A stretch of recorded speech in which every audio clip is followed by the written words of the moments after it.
I started to do these paintings to try to recover from substance abuse, and as a result my paintings have gotten a lot better, and my complexion has really picked up too. Live around the hydro towers, listening to them singing in a pie.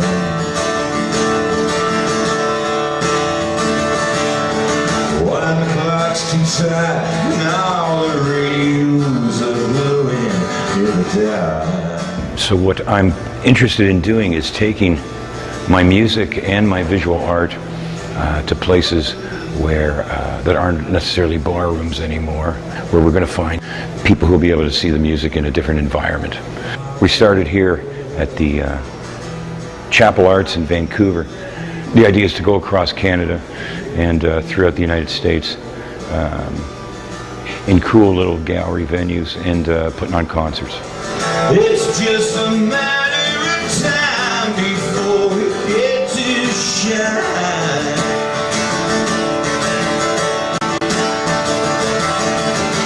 It's not a question of when or who does the crime. I started doing this 11 years ago and only started to incorporate words into them in the last 6. And since I started doing that, people really love what I'm doing. The first show we did was 6 years ago in Toronto with Michael Stipe from REM and Daniel Lanois and the late Long John Baldry. And I never really understood the idea of selling art. I understood about sitting down and applying myself to a canvas, but as far as selling art, I had no idea. So when all of my paintings sold out and Michael Stipe's were still on the wall, I was pretty impressed with myself. These are the days we're living. Let them all leave down. Everything's forgiven.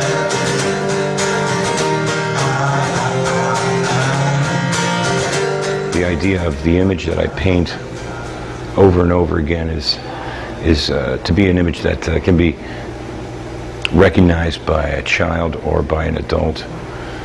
And I also believe that we don't spend enough time bringing out the child in ourselves. I think that these are simple images: eyes, nose, mouth, moons. The shapes are really easy for anyone to see. But the more important part of these visuals are the words.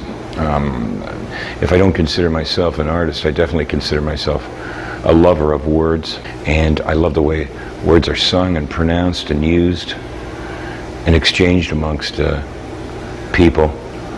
So really being able to express myself, to be able to have an extension to my music and to my writing through paintings is a real victory for me. That's how I walk all over this world. That's how I walk all over this world. That's how I walk. That's how I walk. When I start writing into these paintings, I carve in it with a knife. And because of the time you have to take carving words, and it's not like sitting at a computer typing the ideas in, and it's not like writing the words into a notebook. It takes time to carve these words in there, and as a result, this kind of meditative state that you fall into starts to bring out all these other ideas. That's why this painting, which is actually about a shopping mall that I used to grow up. I grew up by, called the Fennel Square. The song itself is from an album called The Shack Recordings that I did with Bob Lanois, and that was a song that I wanted to get with.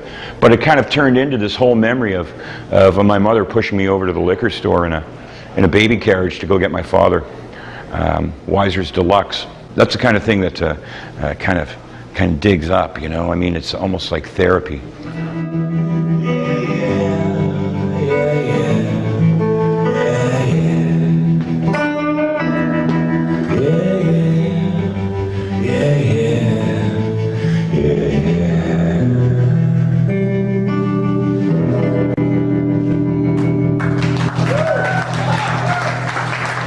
Hey Alberta, this is Tom Wilson from Blackie and the Rodeo Kings and Lee Harvey Osmond. On February the 1st, 2012, I'm coming for my very first art exhibition in the Alberta area. It's coming exclusively to the Daffodil Gallery in Edmonton. So why don't you come and join me? Well, why not?